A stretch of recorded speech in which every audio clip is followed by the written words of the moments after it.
السلام عليكم. كل أم بتحب ابنها، كل أم نفسها تشوف ابنها ناجح سعيد وبيسمع الكلام. بس ساعات الحب لوحده مش كفاية. بنعمل حاجات بنحس إنها تربية، وهي في الحقيقة اللي بتكسر جوه طفلنا حتة صغيرة كل يوم، حتة من ثقته بنفسه، من راحته، من حبه لينا. يمكن بنتك بقت عصبية، يمكن ابنك بقى بيكذب، أو يمكن ما بقاش يسمع كلامك وانتي مش عارفة ليه. وعلشان كده عملنا السلسلة دي، علشان نكشف مع بعض الغلطات اللي بنعملها بحسن نية لكنها بتوجع أولادنا أكتر مما بنتخيل. هنتكلم عن الغلط اللي يخلي ابنك جبان، والغلط اللي يخليه عنيد، والغلط اللي يخليه بيكذب، والغلط اللي يخليه ما يسمعش الكلام، والغلط اللي يخليه يكره نفسه أو يكرهك من غير ما يقصد. كل حلقة هتكون مش بس تربية ونصايح، لكن فيها نور من القرآن والسنة. كل حلقة هنكشف فيها غلط شائع، ونفهم أسبابه النفسية، ونتعلم إزاي نصححه بحب وبنور هدي ربنا وبوصية نبينا صلى الله عليه وسلم، وبحكم الجدات اللي كانوا دايماً يربوا قبل ما يعلموا. النهاردة هنتكلم عن الغلط اللي بيخلي ابنك ما يسمعش الكلام. أيوة، اللي بيخليه يعاند، واللي يخلي كل طلب منك معركة، وكل أمر منك يقابله لأ، أو بعد شوية، أو تجاهل كأنه مش سمعك أصلاً.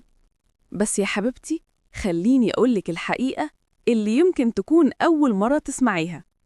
الطفل اللي ما بيسمعش الكلام هو طفل ما تسمعش. إحنا ساعات بنطلب الطاعة قبل ما نمنح الاحترام، بنطلب التنفيذ قبل ما نمنح الإصغاء. الولد الصغير أو البنت الصغيرة اللي بتحاول تعبر عن رأيها، لما نقطع كلامها أو نصرخ، هي بتحس إن صوتها ملوش قيمة، فبتبدأ تقاوم عشان تثبت إنها موجودة. وده اللي بيخلق العناد، وبيخلي الطفل يختار طريق العند بدل طريق السمع والطاعة. النبي صلى الله عليه وسلم علمنا معنى التربية بالرحمة، مش بالصوت العالي. لما شاف غلام بياكل من الطبق من كل ناحية، ما صرخش ولا قال له عيب يا ولد، لكن قال له برفق شديد: يا غلام، سم الله وكل بيمينك وكل مما يليك. ببساطة علمه السلوك الصح، وخلى التعليم درس حب مش درس خوف. وفي القرآن ربنا قال: وقولوا للناس حسناً. والناس دي أولهم أولادنا اللي ربنا جعلهم أمانة في إيدينا، مش عشان نصرخ عليهم، لكن عشان نرشدهم بحب. جدتي الله يرحمها كانت دايماً تقولي وهي بتضحك: الولد اللي ما يسمعش كلامك اسمعي قلبه قبل ما تسمعي ودنه، لما يسمع قلبك ودنه هتفتح من نفسها. وكانت تحكي لي حكاية عن سيدنا إبراهيم عليه السلام، لما ربنا أمره يسيب هاجر وابنه إسماعيل في واد لا زرع فيه. إبراهيم ما جادلش وما ناقش، سمع وأطاع، لأن قلبه مليان يقين في أمر ربنا. وهاجر كمان قالت بكل إيمان: الله أمرك بهذا؟ فلما قال نعم، قالت بثقة: إذن لا يضيعنا الله. السمع والطاعة هنا ما كانتش ضعف، كانت حب وثقة في من يأمر. ودي التربية الحقيقية اللي احنا محتاجينها في بيوتنا، السمع عن حب مش عن خوف. اسمعي ابنك لما يبرر، حتى لو كلامه بسيط أو غلط، خليه يحس إن رأيه مهم. لما يسمعك بتسمعيه، هيبدأ يسمعك من غير ما تطلبي. قبل ما تقولي اعمل كذا، اسأليه: تحب نعملها سوا ولا تبدأ انت وأنا أساعدك؟ الطفل لما يتحط في مكان اختيار مش أمر، بيتحول من عناد لطاعة فيها رضا. خدي بالك من حاجات صغيرة هي اللي بتقتل الطاعة الهادية: الصراخ، التهديدات الفارغة، التناقض في كلامنا، العقاب المفاجئ من غير شرح. كل ده بيخلي الطفل يحس إن كلامنا ملوش معنى وإننا مش ثابتين. لكن لما تكوني هادية واضحة وثابتة، بيتعلم منك الثقة، ولما يثق فيكي هيسمعك حتى لو بتهمسي. خدي خطوة النهاردة وابدأي بالقواعد الصغيرة دي. قبل أي طلب اسمعيه 3 دقايق بس. خليه يختار بين خيارين بسيطين بدل أمر واحد. لما يسمع كلامك امدحيه بكلمة واضحة: أنا فخورة بيك إنك عملت اللي قلت عليه. ولو فقدتي أعصابك وده طبيعي جدا، خدي نفس وارجعي قولي: أنا أسفة إن صوتي كان عالي، خلينا نبدأ من جديد. الاعتذار ما بينقصش هيبة الأم، ده بيزيد احترام الطفل ليها. هقولك كمان حاجة كانت دايما جدتي تضحكني بيها. كانت تقول: اللي عايز ابنه يسمع كلامه يسمعه هو الصغير قبل ما صوته يعلى وهو كبير. ولما أفكر فيها دلوقتي ألاقيها كانت حكيمة جدا، لأن اللي ما تسمعش وهو طفل بيتحول لمراهق صعب السيطرة عليه أو بالغ بارد المشاعر. يا حبيبتي، التربية مش أوامر وممنوعات، التربية رحلة حب وصبر واحتواء. البيت اللي فيه ود، الطاعة فيه بتكون فطرة مش فرض.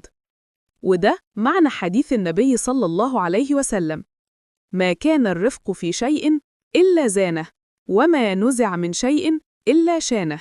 يعني كل ما تكوني رفيقة بيتك يزداد جمال وقلوب أولادك تفتح ليكي أكتر. ولازم نفتكر دايماً إن الطاعة مش هدف، الهدف هو بناء طفل يختار يسمعك لأنه بيحبك مش عشان خايف منك، عايز يسمعك لأنه شايفك قدوة مش سلطة، شايف فيك الأمان مش العقاب. جربي النهاردة تقوليله: تعالى نلم ألعابنا سوا بدل لم ألعابك، وشوفي نظرة عينه هتبقى عاملة إزاي. تعالوا أحكي لكم حكاية كالعادة حكتها لي جدتي. كانت دايما تحكي لي حكاية جارهم عم صابر. كان راجل طيب جدا، بس دايما صوته عالي في بيته. ابنه الصغير كان كل ما يغلط يزعق له ويقول له: ما بتسمعش الكلام ليه يا ولد؟ انت عمرك ما هتتظبط.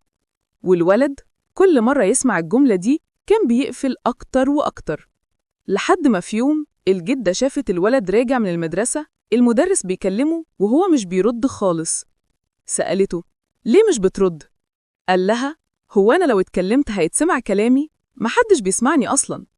ساعتها جدتي قالت جملتها اللي عمري ما نسيتها: اللي عايز ولده يسمع كلامه يسمعه هو الأول. يعني قبل ما أطلب من ابني يسمعني لازم أنا كمان أكون بسمعه، بحسه، بفهمه، لأن الطاعة مش أمر، الطاعة حب وثقة. ودي كانت حكاية بسيطة من جدتي، لكنها علمتني إن التربية مش أوامر، التربية تواصل. يا أمهات ويا آباء، التربية مش سباق مين ابنه يسمع الكلام أكتر. التربية رحلة فيها مطبات وغلطات، فيها تعب، بس فيها حب كبير قوي.